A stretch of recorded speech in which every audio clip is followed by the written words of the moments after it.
کیا بات ہے۔ بعد از حمد و صلات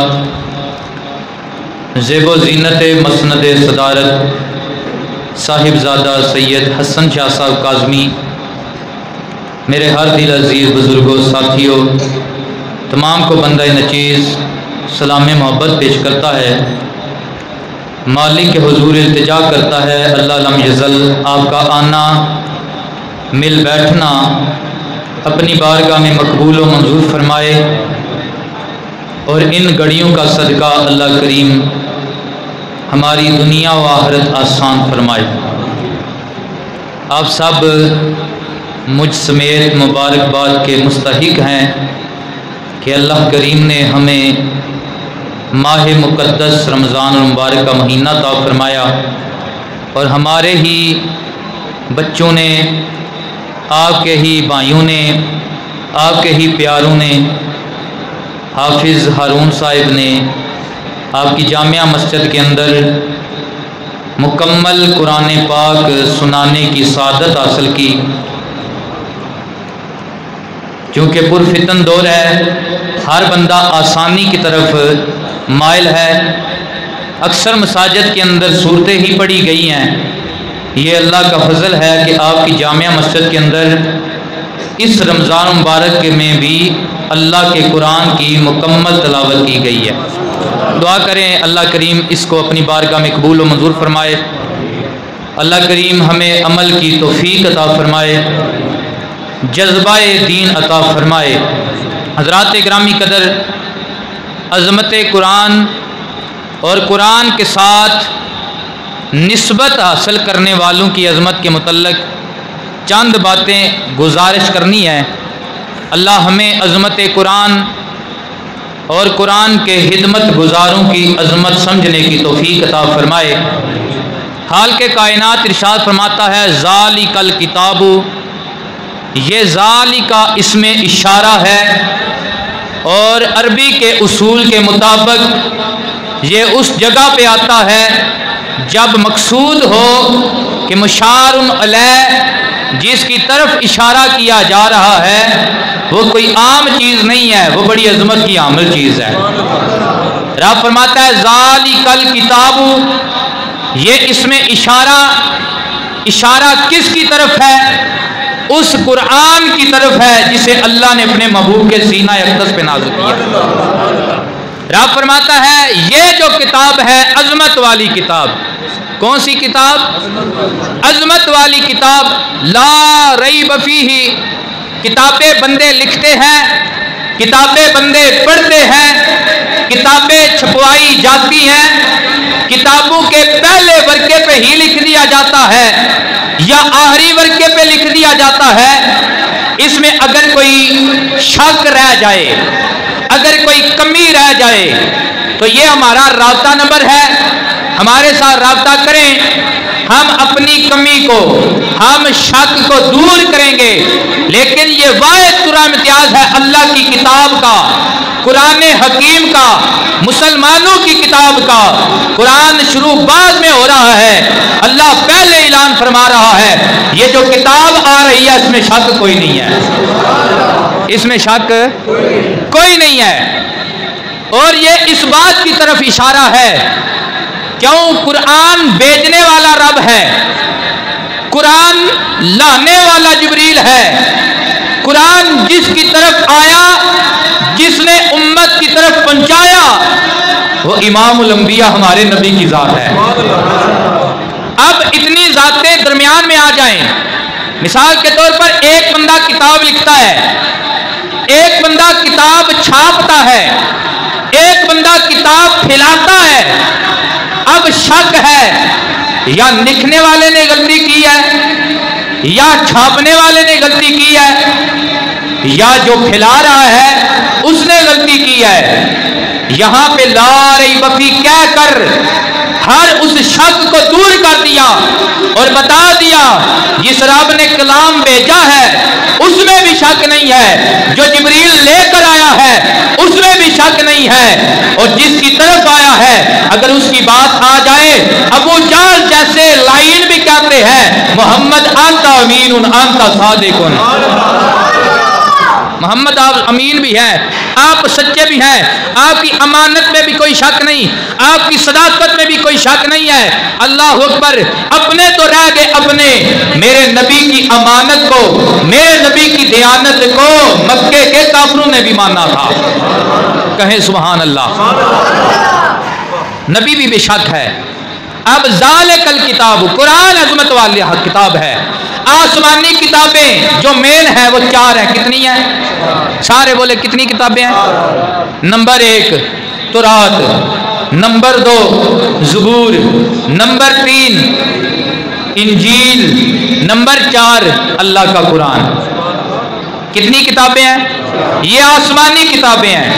ان آسمانی کتابوں میں سے جو افضل کتاب ہے وہ قرآن مقدس ہے. کون سی کتاب ہے؟ اب تورات بھی اللہ کی کلام ہے, زبور بھی اللہ کا کلام ہے, انجیل بھی اللہ کا کلام ہے, قرآن بھی اللہ کا کلام ہے. اب رب کے کلام میں یہ قرآن افضل کیوں ہے؟ علماء کہتے ہیں وجہ یہ ہے, تورات آئی ہے حضرت موسیٰ کی طرف, زبور آئی ہے حضرت داؤد کی طرف, انجیل آئی ہے حضرت عیسیٰ کی طرف, اور قرآن آیا ہے امام الانبیاء کی طرف. یہ تینوں مقتدی ہیں جس کی طرف قرآن آیا ہے, یہ نبیوں کا امام ہے. قرآن کی عظمت کی وجہ کیا ہے؟ علماء کہتے ہیں کلام اللہ ہونا بھی ایک عظمت کی وجہ ہے, لیکن قرآن کا باقی کتابوں پہ عظمت حاصل کرنا اس کی وجہ یہ ہے کہ یہ امام الانبیاء کے دل پہ نازل ہوئی ہے, حضور کے دل پہ نازل ہوئی ہے. تو پتہ چلا اللہ عظمتیں دیتا ہے صدقہ محمد کا. اسی لیے ہم کہتے ہیں ان کے جو غلام ہو گئے, ان کے جو غلام ہو گئے, اونچے ان کے نام ہو گئے. مل کے پڑھیے ان کے جو غلام ہو گئے, اونچے ان کے نام ہو گئے. ہائے ان کے جو غلام ہو گئے. جو زبان خاموش ہے وہ بھی مل کے پڑھے. خدا کی قسم عزت ملتی ہے آمنہ کے لال کے قدموں کا صدقہ. اللہ کا کلام ہے, باقی بھی کلام ہے, لیکن قرآن کی عظمت میرے مصطفیٰ کی نسبت کا صدقہ ہے. جب کلام کی عظمت مصطفیٰ کا صدقہ ہے, پھر غلام کی عظمت بھی مصطفیٰ کا صدقہ ہے. مل کے کہیے ان کے جو غلام ہو گئے, اونچے ان کے نام ہو گئے. ہائے ان کے جو غلام ہو گئے. فتح مکہ کا موقع ہے, اذان کی بات آتی ہے, رنگ کا کالا ہے, ذات کا حبشی ہے. فتح مکہ کے موقع پر مکے کے بڑے بڑے چودھری بھی خیمے حرم میں موجود ہیں. اب اذان دینے کی بات آئی نا, امام الانبیاء نے فرمایا بلال کعبے کی چھت پہ چڑھ جا, اذان دے. کچھ چودھری کہنے لگے محمد کو یہ حبشی ہی ملا ہے, کالا کوا کہہ ڈالا. اللہ اکبر. لیکن رب کی قدرت مسکرائی. رب نے فرمایا تم اپنی ذاتیں دیکھ رہے ہو, محمد کی بارگاہ میں, رب کی بارگاہ میں ذاتیں نہیں دیکھی جاتی, محمد سے وفاداریاں دیکھی جاتی ہیں. ان کے جو غلام ہو گئے,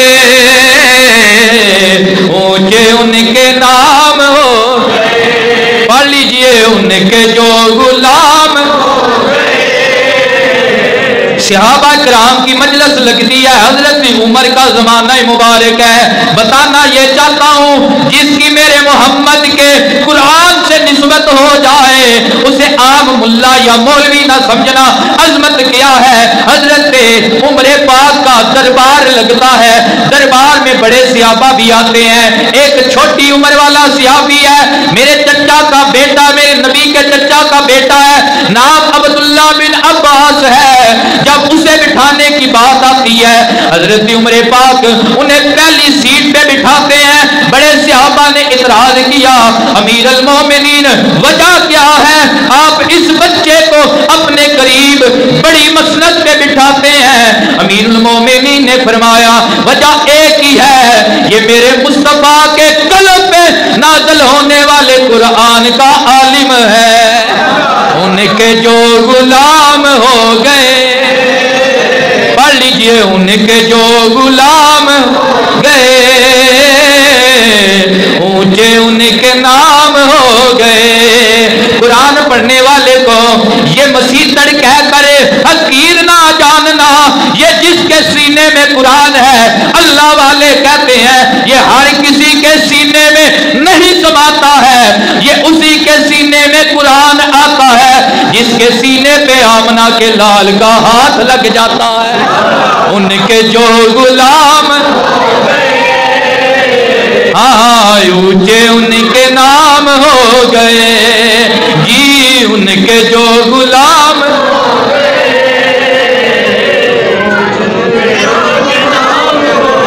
ایک جنازہ ہے، جنازے میں حضرت نبی کریم علیہ السلام کے چچا کے بیٹے جن کی ابھی بات سنائی ہے عبداللہ بن عباس بھی آئے ہوئے ہیں، لیکن دیکھا جنازہ پڑھانے والے میرے نبی کے ایک صحابی ہیں، ذات اتنی بڑی نہیں ہے، قبیلہ اتنا بڑا نہیں ہے، نام زید بن ثابت انصاری ہے، لقب حتیب رسول ہے۔ جب جنازہ پڑھا کر اپنی سواری پہ اپنے گھوڑے پہ سوار ہونے لگتے ہیں، کیا دیکھتے ہیں گھوڑے کی مہار پکڑنے والا، وہ پاؤں میں رکھنے والی رکابیں وہ پکڑنے والا کوئی اور نہیں ہے، میرے نبی کے چچا کا بیٹا عبداللہ بن عباس کھڑا ہے۔ زید بن ثابت انصاری کہتے ہیں اے میرے نبی کے چچا کے بیٹے، تمہارا قبیلہ بھی اعلیٰ ہے، تمہاری نسبت بھی اعلیٰ ہے، یہ مجھے کیوں بے ادبی کی طرف لے جا رہے ہو؟ عبداللہ بن عباس کہنے لگے زید بن ثابت انصاری بے شک تیرا قبیلہ کم تر ہے، تیری نسبت کم تر ہے، تیری عزت اس لیے کر رہا ہوں تو میرے نبی کے دین کا وارث ہے۔ ان کے جو غلام ہو پڑھ لیجئے اونچے ان کے نام۔ یہ سمجھانا چاہتا ہوں آج ہم ٹکے ٹکے کے وہ جو نعتیں پڑھنے والے ہیں انہیں بلاتے ہیں، پہلے معافیاں تو ترلے کرتے ہیں، اپنے تو ہمیں نعت پسند نہیں نہ آتے، ہم باہر چلے جاتے ہیں، پھر ان کے ساتھ ہم مکہ مکائی کرتے ہیں، کیا ہے جی 50,000 روپیہ مک گیا ہے، 60,000 روپیہ مک گیا ہے، اللہ اکبر۔ تو جو مسلح امامت پہ کھڑے ہو کے پورا مہینہ قرآن سناتے ہیں، جب ان کی خدمت کی باری آتی ہے تو جولیاں پھلانی پڑ جاتی ہیں۔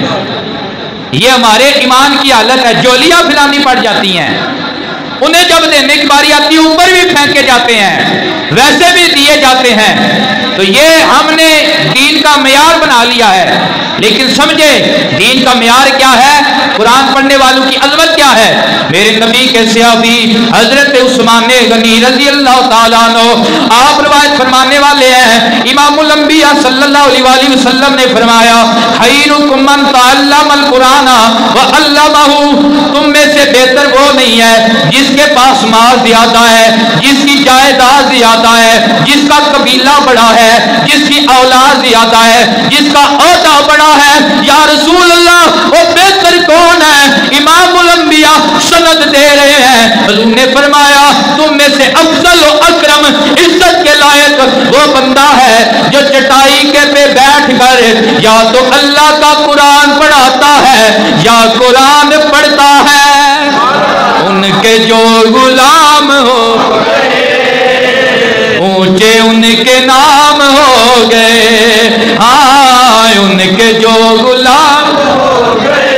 ناول پڑھنے سے عزت نہیں ہے، ریاضی پڑھنے سے عزت نہیں ہے، سائنس پڑھنے سے عزت نہیں ہے۔ اگر عزت چاہتا ہے، دنیا کی عزت چاہتا ہے، قبر کی عزت چاہتا ہے، حشر کی عزت چاہتا ہے، جنت کی عزت چاہتا ہے، وہ قرآن پڑھے جسے اللہ نے اپنے نبی کے دل پہ نازل کیا ہے، نبی کے دل پہ نازل کیا ہے۔ کیا عظمت ہے جب قرآن پڑھتے ہیں۔